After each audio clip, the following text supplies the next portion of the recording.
It's 7 o'clock. I'm Dermot Monahan. This is Sky News Tonight. The top story, the NHS under pressure. The government pledges more money to ensure that GPs see patients face to face. But the COVID backlog continues as new data shows NHS waiting times have risen to a record high, putting strain on services and patients. It was a bit difficult with appointments and it all happened very quickly. It was a lot of pressure with having COVID and not having that family support after just being diagnosed at 17 as well. Coming up, how can the NHS recover from COVID? I'll be discussing that with the head of the NHS Confederation, a leading cancer expert and a former health minister who is himself a doctor. Also tonight, prioritising the economy over the environment. After climate pledges are sacrificed to secure a trade deal with Australia, Sky News learns future deals could follow suit. A scream that burned into the soul. Witnesses report their shock after a suspect and a possible motive emerge in Norway's bow and arrow murders. At least 6 demonstrators are killed and many more injured at a protest in Lebanon over the investigation into the Beirut port explosion. Addressing the pig issue, the government's U-turn on visas for foreign butchers to avoid a cull in the UK. And clean up this planet first. Prince William's barb against the pioneers of space tourism.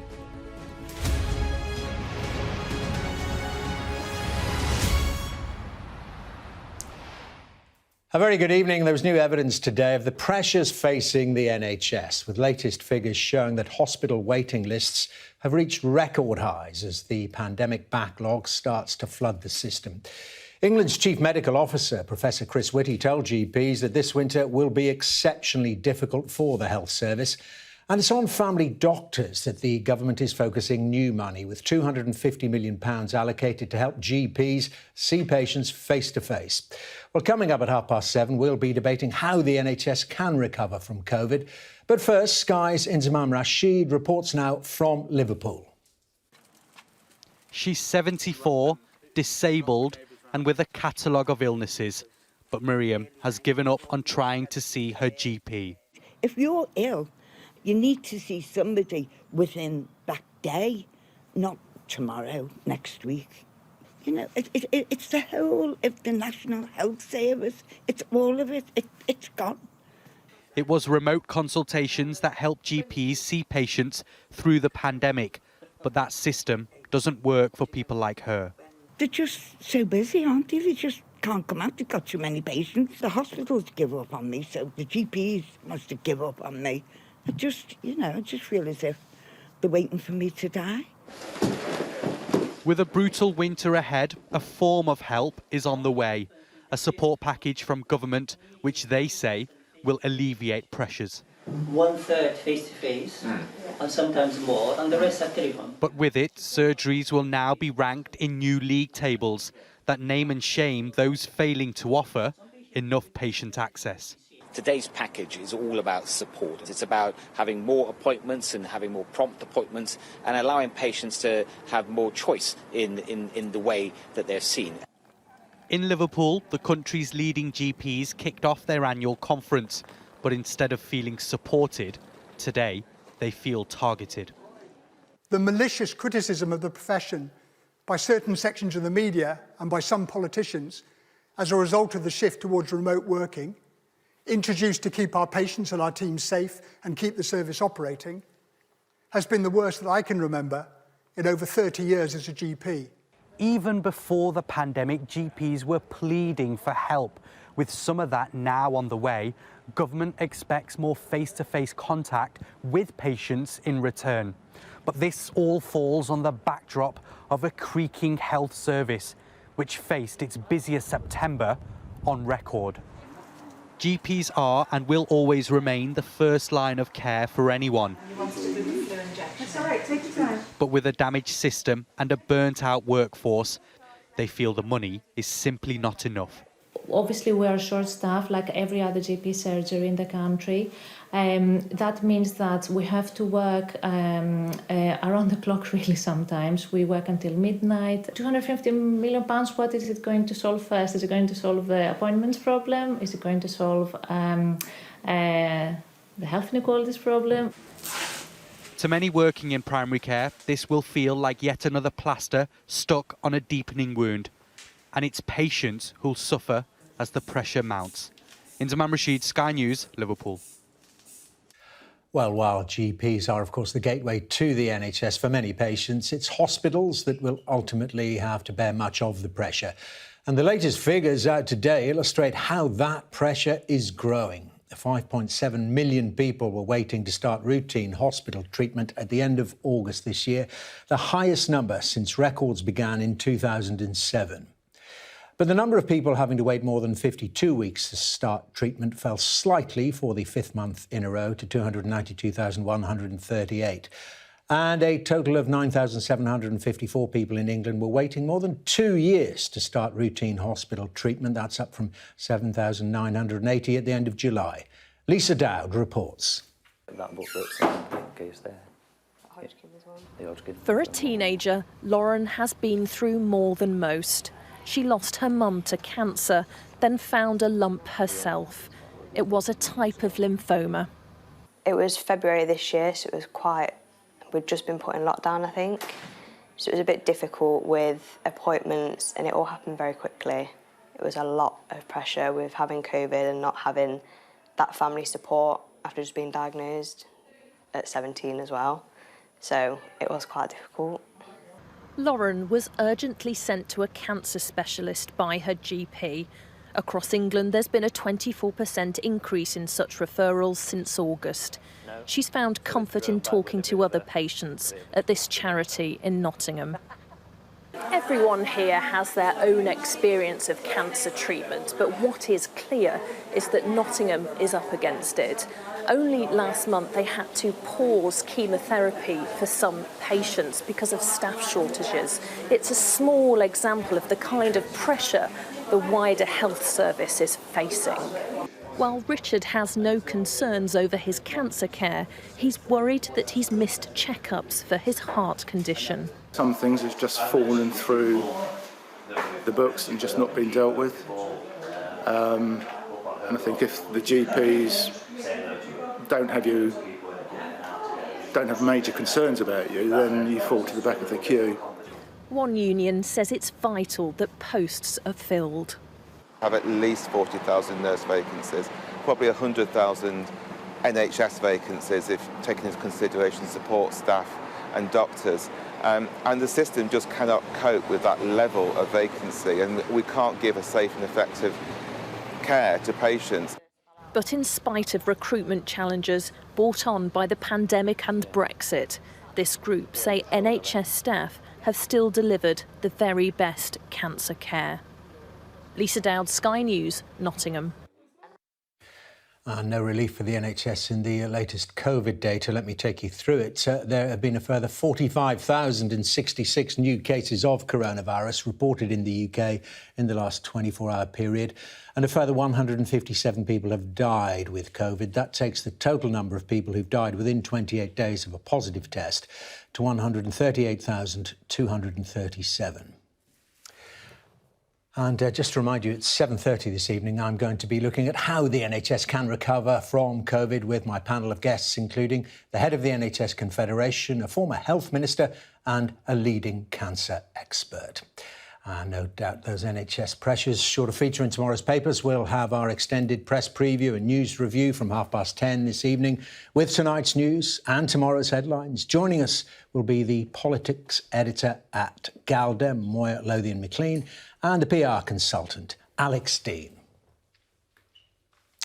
Now, there was outrage among climate campaigners last month when our deputy political editor, Sam Coates, broke the news that ministers had bowed to pressure and dropped binding commitments to the Paris Global Warming Agreement from the UK's trade deal with Australia. Well, today, Sam has seen evidence that it's unlikely to be a one-off. Contrary to the message being delivered to the public, a leaked document from the Department for International Trade has revealed that ministers have been given permission to prioritise economics over the environment in future trade deals. Here's Sam's report. Lecturing the world just weeks ago, our Prime Minister telling the United Nations they must do more when it comes to the environment. It's time for humanity to grow up. The Glasgow COP26 summit is the turning point. We need all countries, every single one of you, to step up. But what about when it comes to our trade deals with the rest of the world? An internal document from the Department for International Trade, leaked to Sky News and then retyped by us, was sent across Whitehall departments. It said HMG, that's Her Majesty's government, should not refuse to liberalise on products of environmental concern where there is an economic case for liberalisation or partner interest is so strong that not doing so would compromise the wider agreement.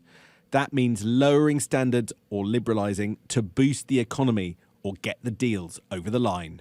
Labour says the government has got its priorities wrong.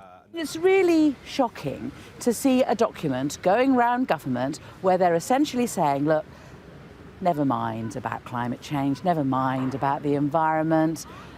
Bolsonaro's a difficult guy. If we want to have a trade deal with Brazil and he wants to sell us stuff from the rainforest, we probably shouldn't get in the way that much because otherwise we won't end up with a trade deal.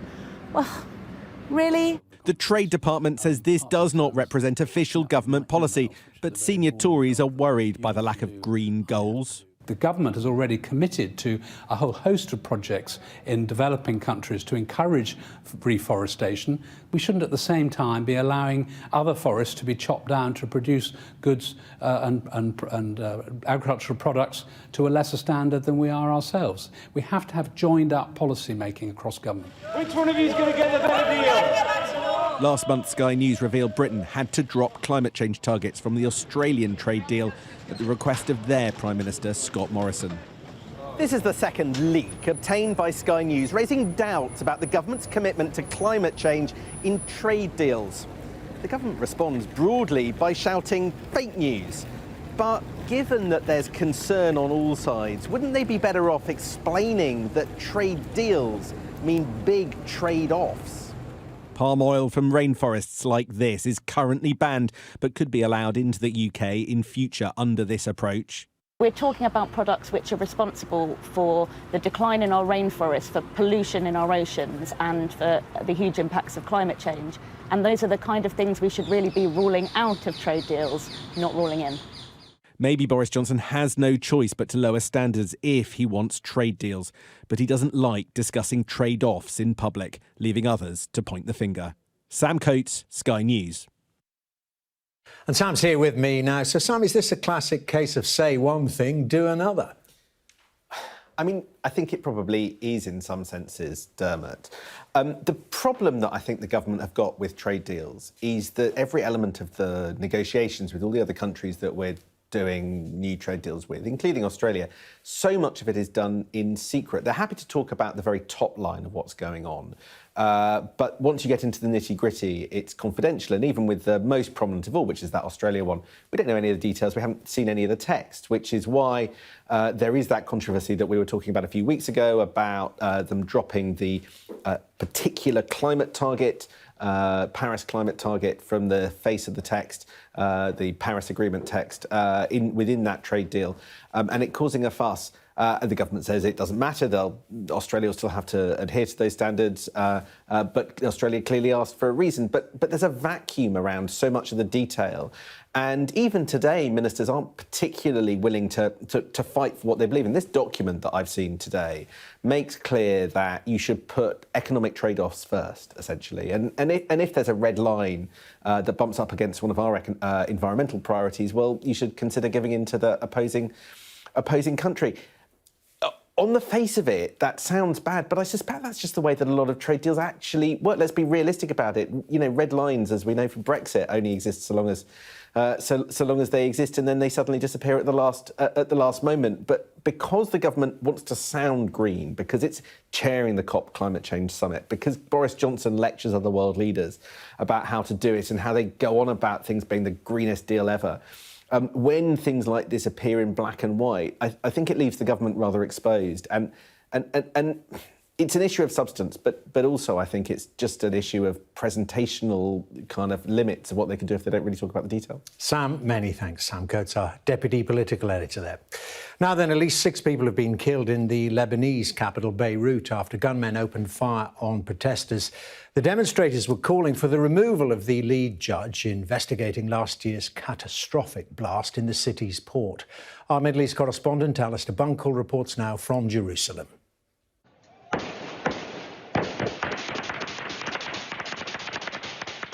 Beirut was expecting tension, but nothing like this.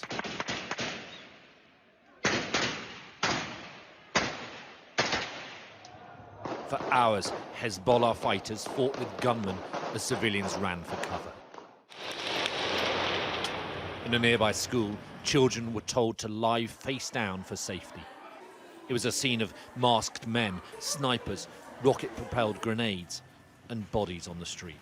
The children were outside during recess and we moved them immediately to safe places. We moved them to lower levels and then we waited until the parents came to take their children. Of course, the children were going through panic and fear. They cried and screamed.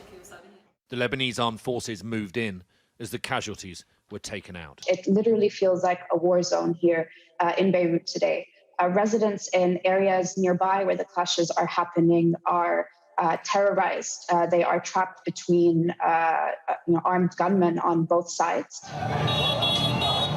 The violence broke out as Hezbollah and its closest political ally were marching to protest against the judge who's conducting an inquiry into last year's Beirut port explosion.